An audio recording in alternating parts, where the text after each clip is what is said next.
Le professeur Salomon a dit « Pour Noël, on coupe la bûche en deux et papy et mamie vont manger dans la cuisine. » Oui. Et puis on leur jette le bout de dinde aussi. « Allez, va chercher papy, va !»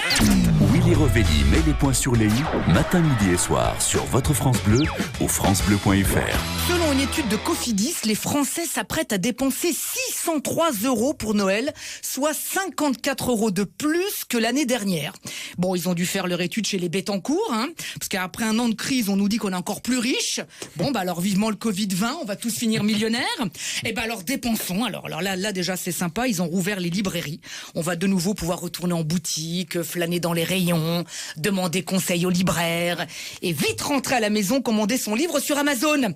Franchement, il y a certaines boutiques qui vont rouvrir, et ben on verra pas la différence.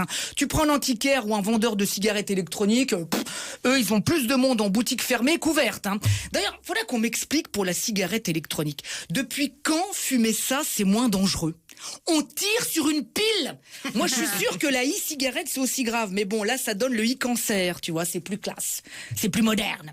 Non, tant mieux que les supermarchés ne soient plus les seuls d'ouverts. On devenait tous fous. Même Gérald Darmanin, lui, t'as vu, à chaque fois qu'il se balade dans un supermarché, il est choqué, il a dit, je cite, de voir des rayons avec des aliments communautaires.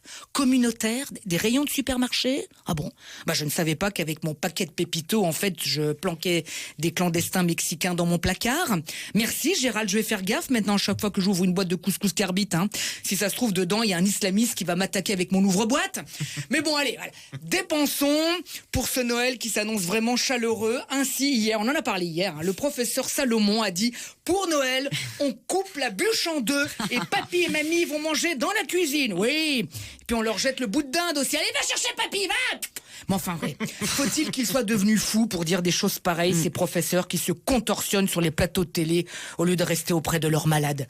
Même si, bien sûr, à Noël, faudra faire gaffe. Macron croit en la responsabilité individuelle. Il croit en nous. Il nous fait confiance pour qu'on se comporte bien, pour ne pas se laisser aller, pour pas faire les cons. Merde, ça sent le 3e confinement.